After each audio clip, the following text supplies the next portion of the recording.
Shalom semua buat keluarga BMC New York dan juga setiap saudara-saudara yang menyaksikan program ini, baik yang ada di Amerika maupun Indonesia maupun negara manapun juga. Biarlah setiap kita terus mengandalkan Tuhan dan percayalah kasih setia Tuhan selalu baru dan selalu ajaib bagi setiap kita yang percaya kepada Tuhan.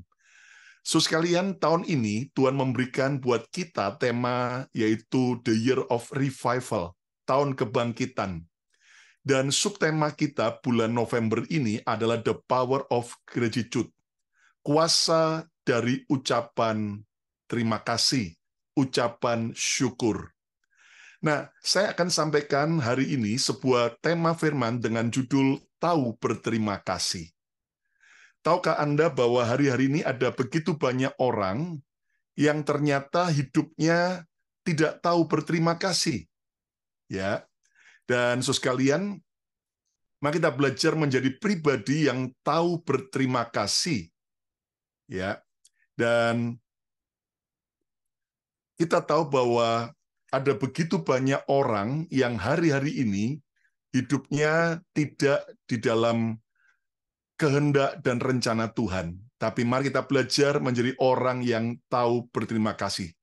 Nah, saudara sekalian, belajar tentang tahu berterima kasih, kita percaya bahwa Tuhan kita adalah Tuhan yang mau agar karakter tahu berterima kasih itu ada pada kita. Ada sebuah pepatah Indonesia yang lagi viral akhir-akhir ini, kacang lupa kulitnya. Kacang lupa kulitnya adalah gambaran orang yang tidak tahu berterima kasih, tidak tahu bersyukur. Nah, kacang lupa kulitnya gambaran orang yang tidak tahu balas budi, walaupun budi belum tentu mau dibalas.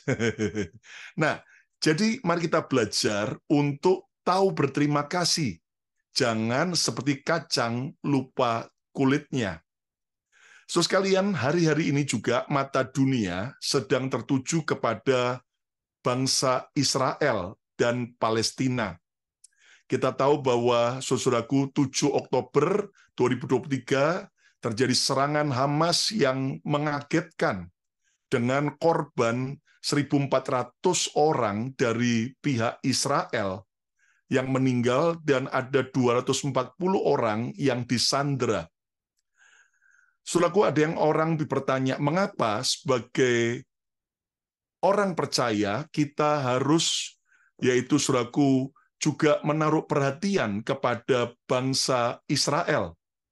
Ada yang bertanya, bahkan kenapa kita ini perlu pergi, kalau bisa dalam anugerah Tuhan, pergi ke Israel, tanah perjanjian.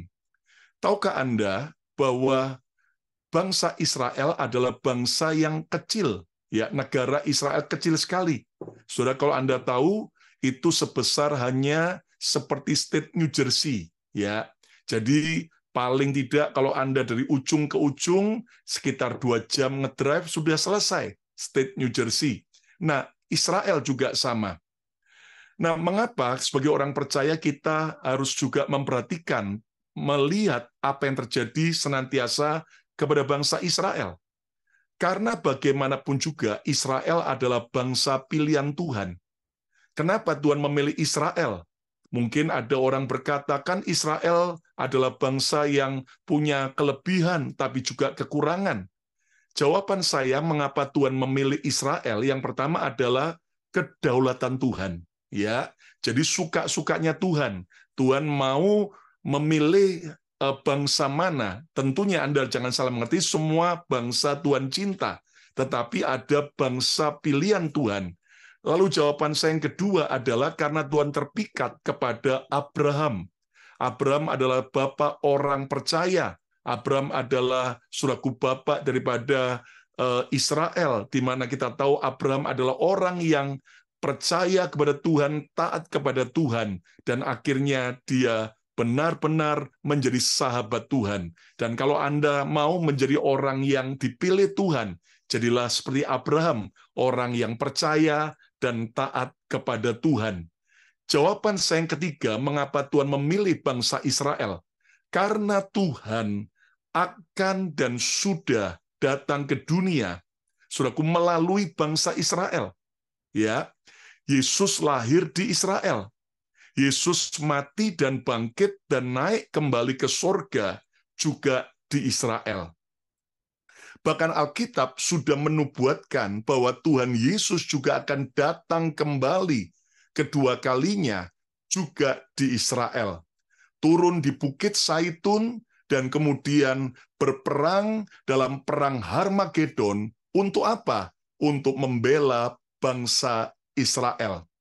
Dan setelah itu Tuhan Yesus akan mengalahkan antikris dan para pengikutnya. Dan saudara sekalian, akhirnya Tuhan Yesus akan memerintah 1000 tahun di kota Yerusalem. Itulah milenial dan memerintah seluruh bumi ini. Dan itulah kerajaan 1000 tahun damai. Lalu kemudian nanti saudaraku, iblis dilepas lagi dari lubang tanpa alas dan menghasut orang-orang yang bisa dihasut, dan kemudian langit dan bumi akan dihancurkan. Saudaraku, itulah Gog Magog, dan akhirnya saudaraku ada pengadilan tahta putih, itulah pengadilan Kristus. Nah, jadi saudaraku, bagaimanapun juga sebagai orang percaya, kita harus selalu melihat dan selalu mengamati apa yang sedang terjadi dan selalu terjadi atas bangsa Israel.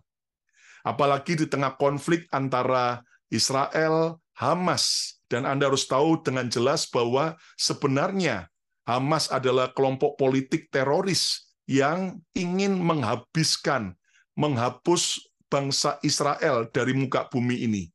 Sementara Palestina akhirnya menjadi tameng, menjadi saudaraku korban daripada kekejaman Hamas. Dan saudara tahu bahwa hari-hari ini terutama di Indonesia dan di banyak negara ada yang mendukung Israel, ada yang mendukung Palestina dan sebagainya. Nah, cuman Alkitab berpesan buat kita, apapun kelebihan dan kekurangan Israel, jangan pernah ikut mengutuki Israel. Ya, kenapa? Karena Alkitab sudah jelas berkata, siapa yang memberkati Abraham dan keturunannya, ia akan diberkati. Namun siapa yang mengutuk Abraham dan keturunannya, ia akan terkutuk. Itu sebabnya di YouTube channel saya dalam program Mesbah Mujizat ada tema, yaitu saudaraku, bahaya mengutuk Israel. Dan rupanya puji Tuhan viral, jadi berkat dengan cepat dalam seminggu saja sekarang sudah 110.000 viewernya. Ya, lalu kemudian ini hari Kamis ya. Hari Selasa kemarin saya sampaikan sebuah tema, yaitu hajaran Tuhan atas Israel, sudah 60.000 viewernya. Nah, besok saya juga akan sampaikan, yaitu dengan sebuah tema kemarahan Israel.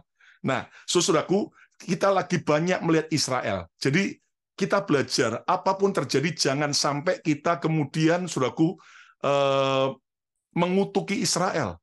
Walaupun kita tidak setuju dengan perang, walaupun kita juga tidak setuju adanya korban-korban penduduk sipil, baik di Israel maupun yang ada di Palestina.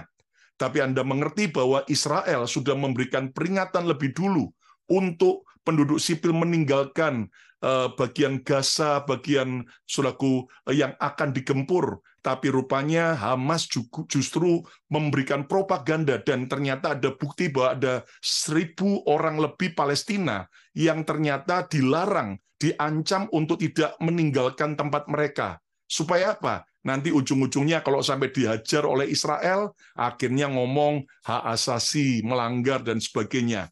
Dan Israel akhirnya mempertontonkan semua sekarang foto maupun klip-klip bagaimana kekejaman Hamas tanggal 7 Oktober, di mana saudaraku mereka begitu kejam, membabi buta dengan membunuh siapapun yang ditemui waktu itu, bahkan meledakkan bom, bahkan ada bukti itu anak-anak kecil diikat 20 orang lebih lalu kemudian dibakar hidup-hidup, saudaraku. Dan Anda tahu para wanita diperkosa, dan sampai hari ini ada 200 lebih tawanan yang belum mau dibebaskan.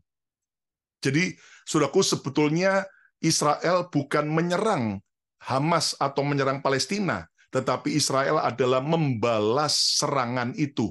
Dan masih ingat bahwa Israel memang masih menggunakan yaitu hukum Taurat, mata ganti mata, gigi ganti gigi, ya, nyawa ganti nyawa. Bahkan Perdana Menteri Benjamin Netanyahu sudah berkata bahwa dia tidak akan berhenti berperang sampai, saudaraku, yaitu Hamas itu habis, punah. Kenapa? Karena target utamanya adalah para tawanan dari Israel yang ditawan oleh Hamas.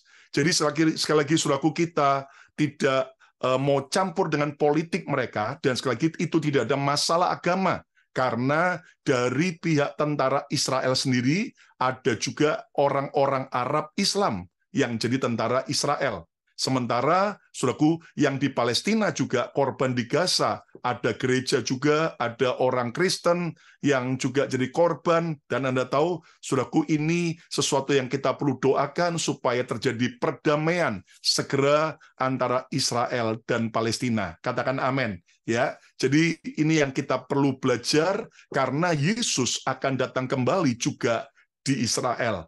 Lalu ada yang tanya begini, Pastor Lukas, apakah benar perang ini akan menjadi sebuah tanda akhir zaman? Yesus akan segera datang kembali. Saudara, saya belajar dari Alkitab dan juga baca dan berunding dengan beberapa hamba-hamba Tuhan yang memang concern tentang akhir zaman. Pokoknya dua hal saja. Anda perhatikan baik-baik ya apa yang saya ucapkan malam ini. Dua hal saja. Kalau sampai dari kerajaan Magog itu ikut nyerang Israel dari utara, ya, Magog itu mana? Rusia. Kalau Anda lihat dari peta Israel, bagian utara itu adalah Magog, dan itu adalah Rusia.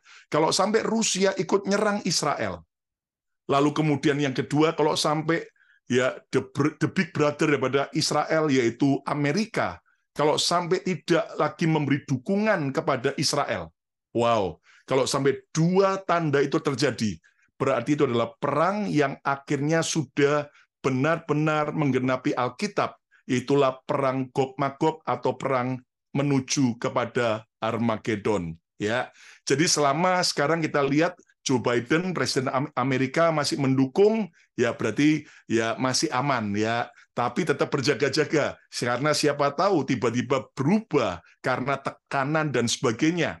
Tapi kalau sampai Rusia ikut-ikut, ya menyerang dan juga Amerika menghentikan dukungannya, itu berarti sudah penggenapan. Loh, kenapa Pak Lukas kok Amerika dinubuatkan akan, karena ada pelajarannya bahwa nanti dari saudaraku sekutu Amerika suatu saat akan menghentikan bantuannya. Itu ada ayatnya semua, ya. Tentunya nggak sempat saya bahas malam ini. Oke, saya tidak bicara tentang bangsa Israel yang lagi perang begini, tapi malam ini saya lebih menjurus kepada tahu berterima kasih, dan kita belajar dari seorang raja Israel yang pertama, Raja Saul. Dia adalah seorang raja yang dipilih Tuhan, diangkat Tuhan. Dia merasa nggak layak, dia merasa minder, bahkan Anda tahu, saudaraku, dia merasa bahwa dia dari suku yang kecil, suku Benyamin, bahkan dia juga orang yang bersembunyi di antara barang-barang pada waktu Tuhan memilih melalui yaitu pemilihan di depan 12 suku Israel yang dipimpin oleh Nabi Samuel. Dan Anda tahu, Saul akhirnya jadi raja Israel pertama. Sebuah anugerah, privilege Tuhan angkat dari rakyat biasa, dari orang bukan siapa-siapa, menjadi somebody, menjadi seorang pemimpin bangsa Israel, bangsa pilihan Tuhan. Namun ternyata kalau Anda belajar, Raja Saul adalah raja Israel yang hidupnya seperti kacang lupa kulitnya. Mana buktinya? Mari kita lihat bersama di dalam saudaraku 1 Samuel pasal yang ke-15. Perhatikan di ayat yang ke-10 sampai ayat yang ke-11. Alkitab berkata, lalu datanglah firman Tuhan kepada Samuel. Demikian, ayat 11, aku menyesal. Wow, Tuhan berkata pada Samuel, aku menyesal karena aku telah menjadikan Saul raja. sebab ia telah berbalik daripada aku dan tidak melaksanakan firman-Ku. Maka sakitlah hati Samuel, dan ia berseru-seru kepada Tuhan semalam-malaman. Kekasih Tuhan, ini adalah ayat yang kita perlu renungkan. Bagaimana Tuhan menyesal telah mengangkat Saul menjadi raja Israel. Bahkan Nabi Samuel yang akhirnya mengurapi Saul menjadi raja Israel, juga hatinya sangat sakit, hatinya pilu sampai ia meratap di hadapan Tuhan semalaman. Saul dipilih dan diangkat Tuhan jadi raja Israel. Namun sayang akhirnya ia menyakiti hati Tuhan dan menyakiti hati Nabi Samuel dan banyak orang. Akibat Raja Saul tidak tahu berterima kasih, akibat Raja Saul lupa diri, akhirnya ia kehilangan penyertaan Tuhan. Akhirnya dia ditinggalkan oleh roh Tuhan, dan dia dikuasai oleh roh jahat. Hidupnya penuh dengan ketakutan, penuh dengan iri hati, penuh dengan kemarahan, bahkan berakhir, saudaraku, dia mati bunuh diri saat kalah di medan perang.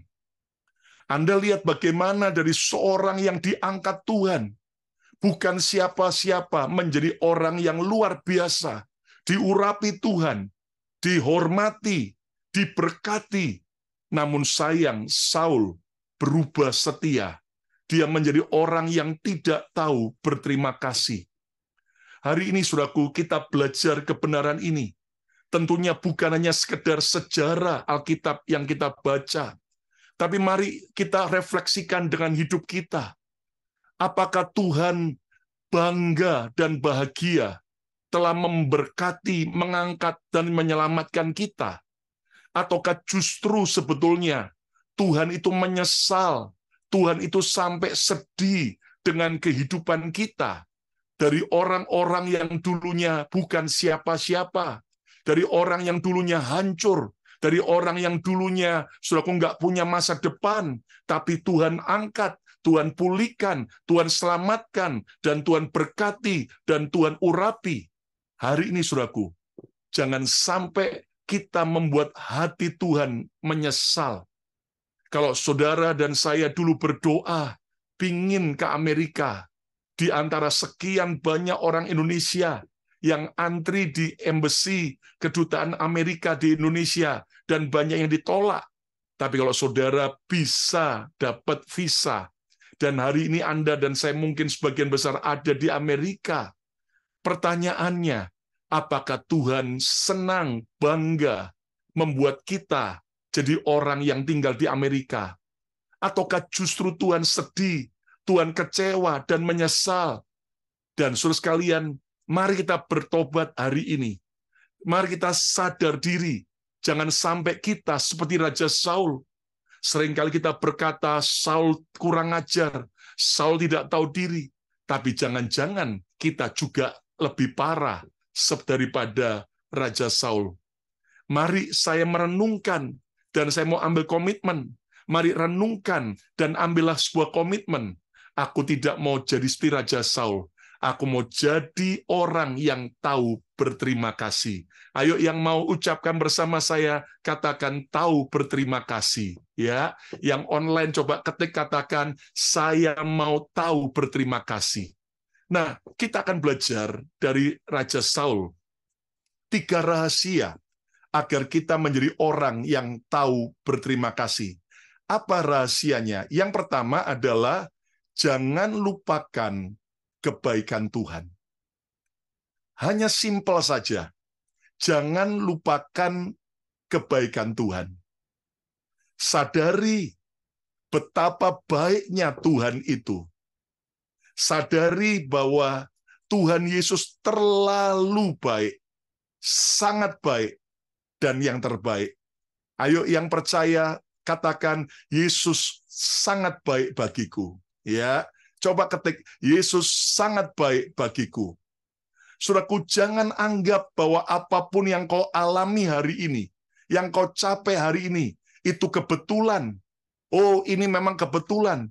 Jangan anggap bahwa apa yang kau capai hari ini, oh itu karena kuat dan gagah kita. Ingat, Alkitab Yesus pernah berkata, satu helai rambut pun jatuh. Kalau enggak seizin Tuhan, enggak akan Tuhan izinkan. Jadi saudaraku, hari ini, apapun hal-hal kecil apapun, sadari, itu kebaikan Tuhan. Hari ini kita masih bernafas, hari ini kita masih bisa dengar firman Tuhan. Aduh, itu bukan karena kebetulan, semua karena kebaikan Tuhan. Katakan amin. Nah, supaya kita tidak jadi orang yang lupa diri, tidak jadi orang yang, saudaraku, tidak tahu berterima kasih. Yang pertama, mari jangan lupakan setiap kebaikan Tuhan. Jangan anggap enteng, jangan anggap remeh setiap kebaikan Tuhan dalam hidup saudara. Nah, cara untuk tidak melupakan kebaikan Tuhan, jangan sakiti hati Tuhan dengan ketidaktaatan kita. Saudara, Raja Saul nyakiti Tuhan dengan apa? Sampai Tuhan menyesal. Dia nggak taat. Kalau Anda baca konteks daripada pasal yang kita baca tadi dalam 1 Samuel, ternyata Saul itu, saudaraku, nggak taat. Taat hanya sebagian, tapi dia tidak taat. Nah, hari ini, saudaraku, jadi orang Kristen, jadi anak Tuhan, pelayan Tuhan, jemaat, hamba Tuhan. Mari jangan sakiti hati Tuhan dengan ketidaktaatan kita. Belajar untuk kita taat. Katakan amin, saudaraku. Ya. Dan mari kita belajar, saudaraku, supaya betul-betul kita terus taat dengan apa yang Tuhan mau. Ya. Jangan sakiti hati Tuhan dengan ketidaktaatanmu. Lalu berikutnya, cara tidak melupakan kebaikan Tuhan, jangan pernah menjauh dari Tuhan. Saudara, kalau Anda baca, Raja Saul itu, saudaraku, hanya tercatat membangun mezbah bagi Tuhan. Hanya di saat dia diurapi jadi raja, hanya waktu dia mau maju perang, ya kan? Tapi dia tidak tercatat seorang yang suka menyembah Tuhan, suka beribadah. Nah, beda dengan nanti kelak raja berikutnya, Raja Daud, seorang yang justru raja tapi mau ngurusi kebaktian. Ya kan? Nah, Anda tahu ya, raja kan biasanya urusannya pemerintahan, urusan perang, militer, tapi Daud itu malah mau ngurusi kebaktian juga. Dia siapkan para pelayan pujian, penyembahan, dan sebagainya. Nah, beda dengan Saul. Hari ini, saudaraku, jangan pernah menjauh dari Tuhan. Jangan lagi excuse atau cari alasan saya sibuk. Semua orang juga sibuk. Jangan cari alasan, saudaraku, untuk Anda tidak lagi mau berdoa, beribadah, melayani. Bahkan jangan salah gunakan setiap anugerah yang Tuhan beri. Hari ini, saudaraku, mari kita tidak menjadi orang yang kemudian melupakan setiap kebaikan Tuhan. Saudara, kita lihat satu ayat yang Yesus katakan, supaya kita terus mengingat kebaikan Tuhan. Lihat Markus pasal 12 ayat 30. Kasihilah Tuhan Allahmu dengan segenap hatimu, dan dengan segenap jiwamu, dan dengan segenap akal budimu, dan dengan segenap kekuatanmu. Jadi supaya saudara dan saya betul-betul bisa, saudaraku, selalu mengingat kebaikan Tuhan, dikatakan kasihilah Tuhan Allahmu dengan segenap hatimu, segenap jiwamu, segenap akal budimu, dan dengan segenap kekuatanmu. Coba renungkan ayat ini. Kenapa Tuhan tidak bilang begini? Kasihlah Tuhan Allahmu, pokoknya semua. Ya, enggak, tapi diberi detail dengan segenap hati, segenap jiwa, segenap akal budi, atau pikiran, dan kekuatan. Nah, kita lihat, saudaraku, balas kebaikan Tuhan itu tunjukkan kasihmu kepada Tuhan dengan segenap hati. Mari kita lihat, segenap hati bicara apa? Saudaraku, artinya perhatian kita. Jangan separuh-separuh. ya. Dengar firman Tuhan, jangan sambil lihat Facebook, jangan sambil ya kemudian enggak sepenuh hati, ya kan, kelihatannya di depan Facebook, ya kan, di depan YouTube, di depan daripada Zoom, tapi ternyata pikirannya kemana-mana. Nah, itu juga jangan, ya kan. Lalu segenap hati itu bicara prioritas hidup kita, ya. Semua yang betul-betul all out, ya, hati kita, bukan cuma mulut, tapi hati. Nah, tapi juga segenap hati, mengasihi Tuhan dengan segenap hati. Ingat Yesus pernah bilang begini, di mana hartamu berada, di situ apa? Hatimu berada. Nah, di mana hartamu berada, apa? Di situ hatimu berada. Kalau kita mau mengasihi Tuhan dengan segenap hati, Yesus berkata apa? Hartamu itu, ya, atau kita juga siap untuk mempersembahkan harta, keuangan kita. Ada anak-anak Tuhan yang akhir-akhir ini punya sebuah prinsip yang tidak benar. Mereka bilang begini, oh yang penting saya datang ke gereja. Dengan saya datang, memberi waktu, memberi tenaga, ikut melayani, sudah cukup. Uang nggak perlu, yang penting saya sudah memberi hidup saya, yang memberi waktu saya. Saudara sekalian, Yesus tetap berkata, segenap hati itu artinya bawa hartamu, supaya hartamu, hatimu melekat. Karena di mana hartamu berada, di situ hatimu juga berada. Berikutnya, mengasihi Tuhan dengan segenap jiwamu. Jiwa ini bicara apa? Pikiran kita, perasaan kita, keinginan kita. Apakah jiwa kita, pikiran, perasaan, keinginan kita selalu menyenangkan hati Tuhan? Ataukah justru menyakiti hati Tuhan? Ya, ayo saudara mikir apa akhir-akhir ini? Anda punya perasaan bagaimana? Keinginanmu apakah menyenangkan Tuhan apa enggak? Kalau ternyata keinginan kita justru nyakiti hati Tuhan, ya, perasaan kita penuh dengan benci, dendam, iri, enggak mau mengampuni. Lah, masa Tuhan disuruh tinggal di dalam hati kita yang penuh dengan kebencian, dendam? Ya Tuhan enggak betah. Pikiran kita apakah pikiran yang selalu negatif, pikiran pesimis, pikiran yang kemudian kita selalu akhirnya jadi orang yang pikirannya selalu jahat-jahat. Nah, hari ini mari kasihi Tuhan dengan segenap hatimu dan segenap jiwamu. Berikutnya, kasih Tuhan dengan segenap akal budimu. Ya, akal budi bicara apa? Tentang kepandaian kita. Ya, akal kita, kepandaian, logika kita. Ayo pakailah kepandaianmu untuk memuliakan Tuhan. Talenta saudara, keahlian saudara untuk jadi berkat. Bahkan juga dengan segenap kekuatanmu. Pergunakan waktu dan tenagamu untuk Tuhan, untuk jadi berkat. Nah, kita belajar supaya kita bisa selalu mengingat kebaikan Tuhan. Kasih Tuhan Allahmu dengan segenap hati, jiwa, akal budi, dan juga kekuatan kita. Ingat baik-baik, harta yang dimakan akan jadi kotoran.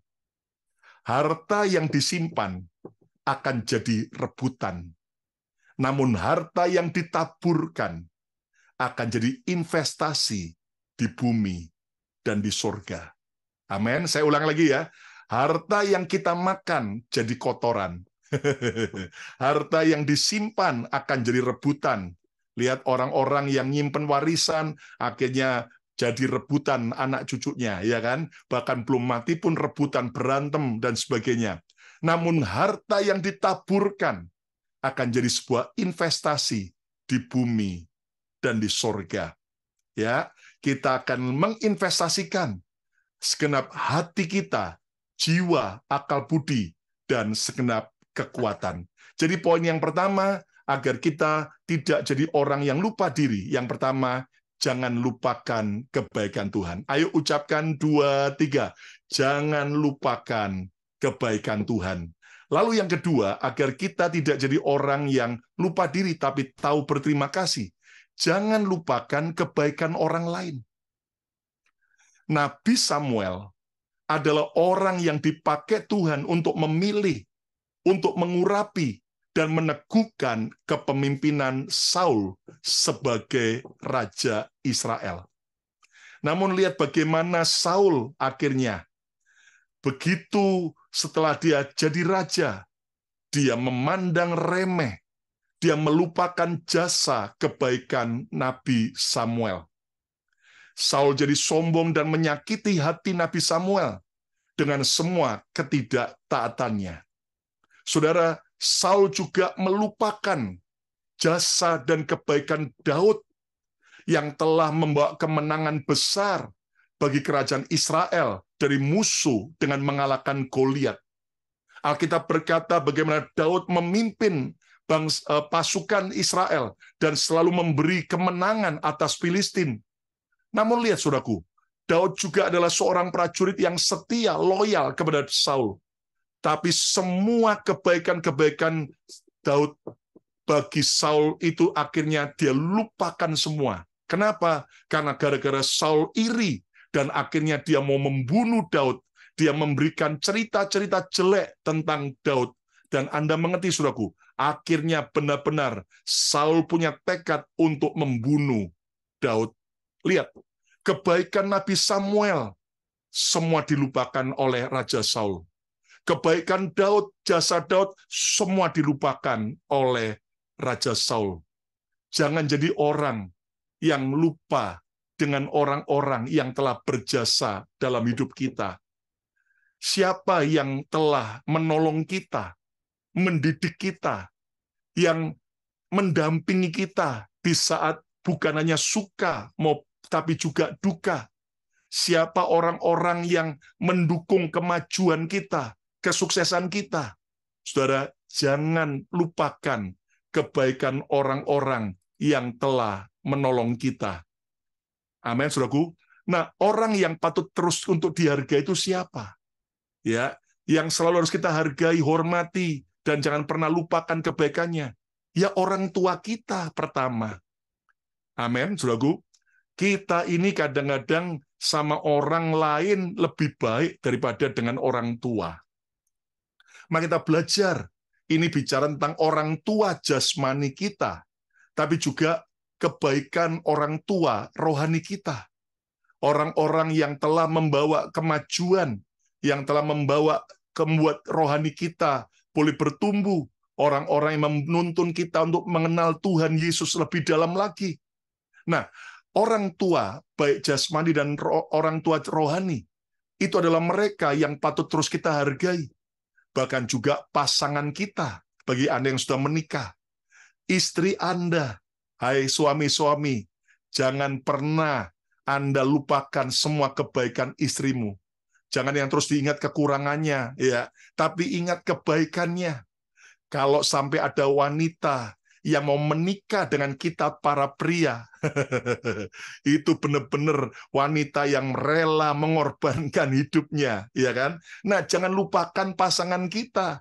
Demikian juga para istri-istri, ya kan? Walaupun mungkin suami Anda ya enggak seganteng Pak Suryongki, ya kan? Enggak sesukses orang lain, tapi mari kita belajar. Jangan lupakan setiap, saudaraku, itu jasa dan kebaikan pasangan kita, dan juga termasuk anak-anak kita. Bagaimana anak-anak kita mungkin saat-saat kita sedang mengalami masa sulit, mereka juga mendampingi kita.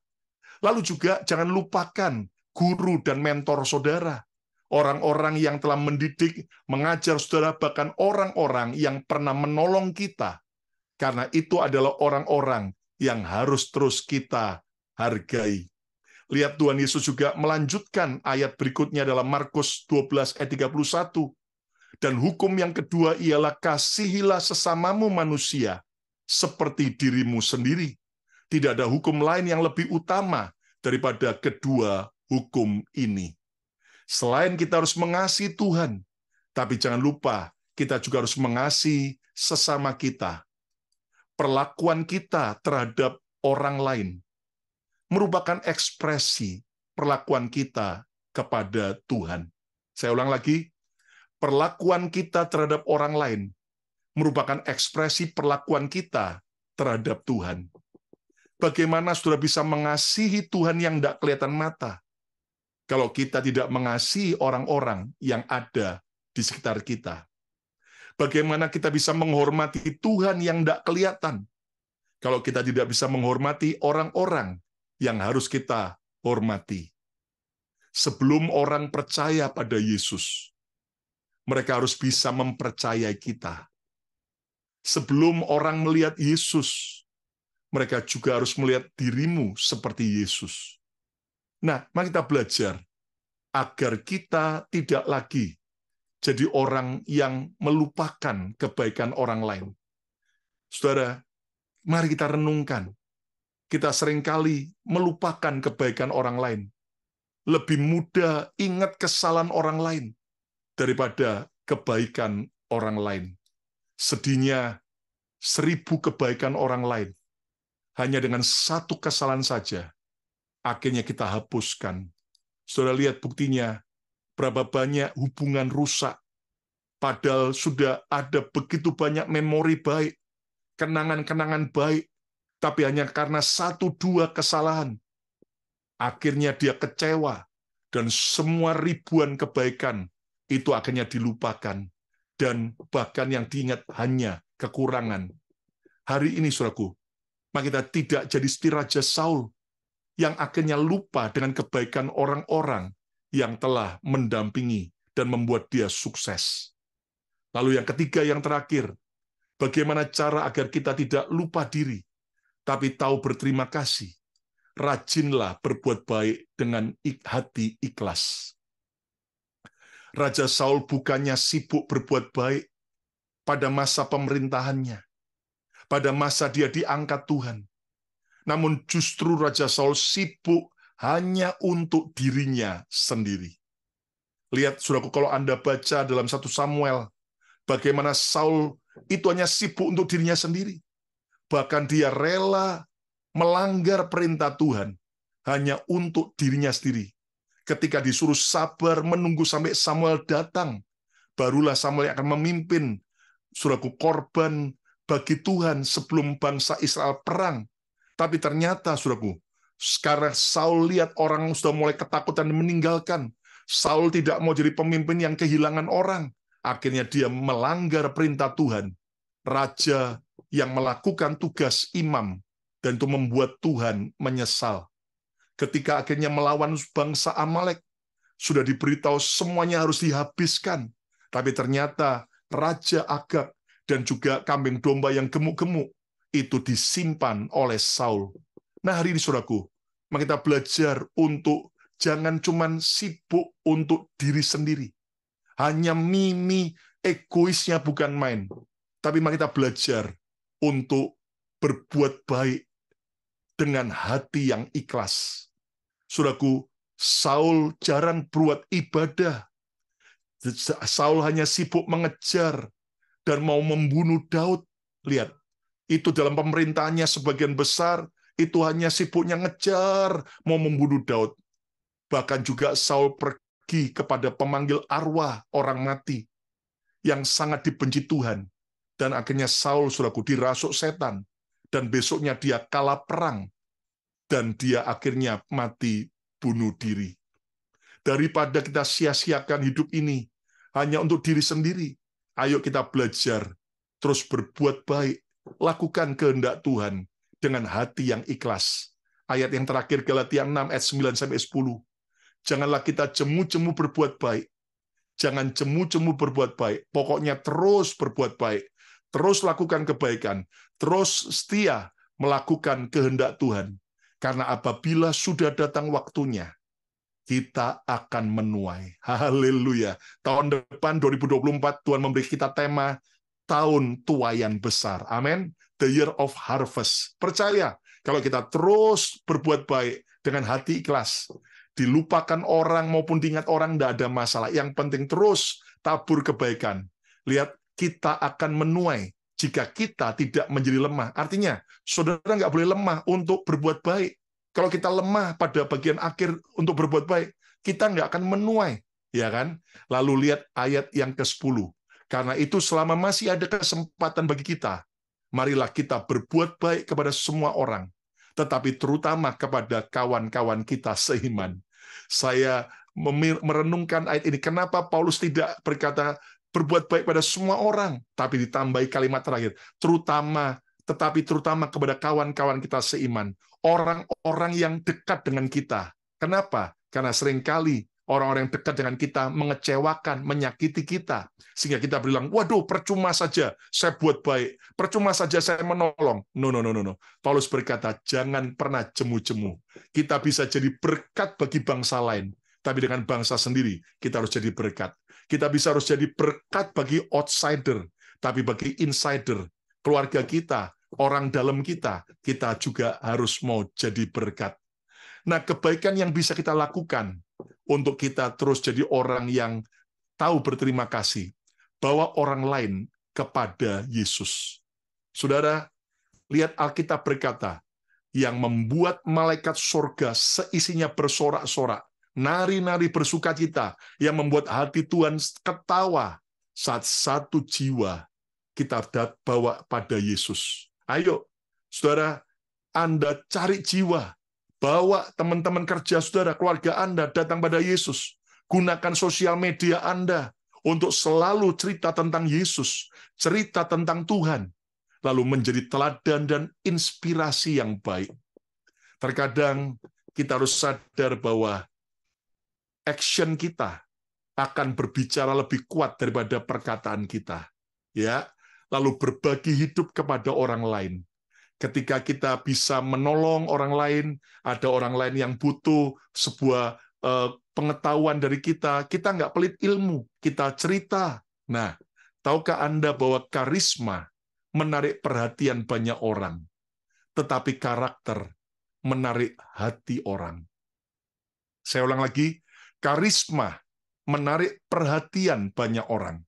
Orang terpukau dengan karisma, tetapi karakter akan menarik hati orang. Orang boleh perhatiannya tertarik pada kita, tapi belum tentu hatinya. Tapi kalau orang melihat karakter kita menjadi seperti karakter Kristus, maka orang akan tertarik hatinya dan mengaku bahwa benar-benar hidup kita disertai Tuhan. Amin. Mari kita belajar kesimpulannya. Jangan jadi orang yang tidak tahu berterima kasih. Mari kita jadi orang yang selalu tahu berterima kasih. Ayo ucapkan bersama saya, tahu berterima kasih. Nah, bagaimana kita bisa menjadi orang yang tahu berterima kasih? 3 hal. Yang pertama, jangan lupakan kebaikan Tuhan. Ayo, semua apapun yang kita alami, semua karena Tuhan. Jangan pernah lupakan Tuhan. Yang kedua, jangan lupakan kebaikan orang lain. Ya, jangan seperti Saul yang akhirnya melupakan orang-orang yang telah menolong dan berjasa. Dan yang ketiga, rajinlah berbuat baik dengan hati ikhlas. Tanpa kita mau berbuat baik, nggak akan ada tuaian. Tabur hidupmu dengan baik, dan percayalah, kita akan nikmati tuaian yang ajaib. Haleluya. Sebelum kita menerima pengurapan, ayo kita akan bawa hidup kita berdoa menyembah Tuhan, naikkan pujian penyembahan ini. Kalau Engkau membuat kami berharga, kalau Engkau mengangkat kami, kalau Tuhan sudah memilih kami, Tuhan menolong, memelihara, menjaga, dan memberkati kami. Terima kasih buat kebenaran firman-Mu, supaya kami tidak mengulangi lagi kebodohan, kesalahan Raja Saul yang tidak tahu berterima kasih. Biar mulai hari ini Tuhan, kami mau bertobat, kami mau menjadi orang-orang yang tahu berterima kasih. Kami tidak lagi melupakan setiap kebaikan Tuhan. Kami tidak lagi take granted untuk semua yang kami alami. Namun kami selalu bersyukur, berterima kasih kepada Tuhan. Kami juga tidak lagi mau melupakan kebaikan orang lain, Tuhan. Ampuni kalau selama ini kami hanya mengingat kesalahan orang lain, kejelekan orang lain. Tapi hari ini kami mau belajar untuk selalu mengingat kebaikan orang lain, Tuhan. Orang-orang yang telah Tuhan kirim di sekitar hidup kami. Untuk menolong kami, mendampingi kami, bahkan juga menegur kami saat kami salah. Dan biar Tuhan kami mau juga rajin berbuat baik. Supaya hidup kami tidak hanya untuk diri kami sendiri, tapi kami menghasilkan sebuah prestasi, sebuah pencapaian yang menyenangkan hati Tuhan. Bapa, ampuni kami Tuhan. Dan hari ini kami mau belajar Tuhan, menjadi orang yang selalu berterima kasih, selalu bersyukur, sebab kami tahu ketika kami punya hati yang terus bersyukur dan berterima kasih, di situ akan ada kebangkitan besar yang kami alami. Karena Tuhan disenangkan, ada mujizat di balik ucapan syukur, ada hati Tuhan yang senang saat kami selalu berterima kasih, sehingga pertolongan-Mu, revival itu akan terjadi. Hidup kami akan mengalami kebangkitan, keluarga kami, ekonomi kami, pekerjaan kami, pelayanan kami, gereja yang Tuhan percayakan, bahkan juga kebangkitan atas bangsa dan negara di mana kami tinggal. Terima kasih Bapa. Sekarang Tuhan, kami mau menerima pengurapan dari Tuhan. Sebuah urapan yang membuat kami mau menjadi pribadi yang terus tahu berterima kasih. Sekarang kami angkat tinggi-tinggi minyak pengurapan. Kami tidak pernah memberhalakan Tuhan. Kami nggak pernah memberhalakan minyak, tapi ini adalah minyak zaitun biasa. Tapi kami percaya bahwa apa yang kami imani, seperti firman-Mu berkata, sekarang kami tahu bahwa Tuhan memberi kemenangan kepada orang-orang yang diurapinya. Piala kami penuh melimpah, karena Tuhan mengurapi kepala kami dalam nama Yesus. Mari sekarang terima pengurapan di dalam nama Yesus. Urapi bagian kepala saudara, urapi bagian tubuh saudara yang Tuhan gerakkan di dalam nama Yesus. Biar Tuhan yang sungguh-sungguh mengubah hidup kami, menjadi orang yang tidak tegar tengkuk, tidak keras kepala, hati yang berkenan di hadapan Tuhan. Oh, perbuatan kami, kelakuan kami, langkah-langkah kami Tuhan, menyenangkan hati Tuhan. Terima kasih, jagai setiap kami Tuhan. Dalam nama Yesus, berkat-Mu Tuhan. Dan sekarang para suami atau orang tua yang hadir dengan istri atau anaknya, pulih urapi anggota keluarga Anda di dalam nama Yesus. Biar benar-benar kami menjadi orang yang selalu tahu berterima kasih. Orang-orang yang selus Tuhan, tidak melupakan kebaikan Tuhan, tidak melupakan kebaikan orang lain, dan juga terus berbuat baik dengan hati yang ikhlas. Kami tahu Tuhan, seringkali kami disakiti, dikecewakan saat kami berbuat baik kepada orang lain, tapi kami tahu kami tidak pernah dikecewakan Tuhan, kami tidak pernah dilupakan Tuhan. Semua taburan kebaikan kami satu hari kelak, kami akan tuai dengan cara yang ajaib. Berkati Tuhan untuk setiap anak-anak-Mu yang hadir, baik secara Zoom maupun yang hadir, Tuhan, secara Tuhan di YouTube maupun juga siaran ulangnya, Tuhan. Berkati, kami juga berdoa, berkati Pastor Yosua Yongki, beserta keluarga, juga berkati semua Tuhan, seluruh tim pelayan Tuhan, dan juga seluruh jemaat BMC New York, dan semua yang hadir menyaksikan itu Tuhan. Anugerah-Mu menyertai, biar kami terus punya karunia teguh berdiri, karena Tuhan yang menjaga hidup kami, untuk senantiasa kami tidak sampai lupa diri, tapi kami selalu tahu diri, mengapa Tuhan mengangkat kami, supaya dengan sebuah tujuan untuk memuliakan nama Tuhan. Berkat-Mu atas setiap kami. Di dalam nama Yesus kami juga berdoa untuk BMC New York, berkati Tuhan yang terus membawa revival, Tuhan yang mengirimkan jiwa-jiwa, Tuhan yang juga terus buka jalan semua ibadah-ibadah, dan juga Tuhan yang mencukupkan semua kebutuhan, bahkan berkelimpahan. Di dalam nama Yesus kami juga berdoa untuk BMC Philadelphia, BMC Colorado, anugerah Tuhan menyertai. Dalam nama Yesus semua kita berkata, amin, amin, amin, amin.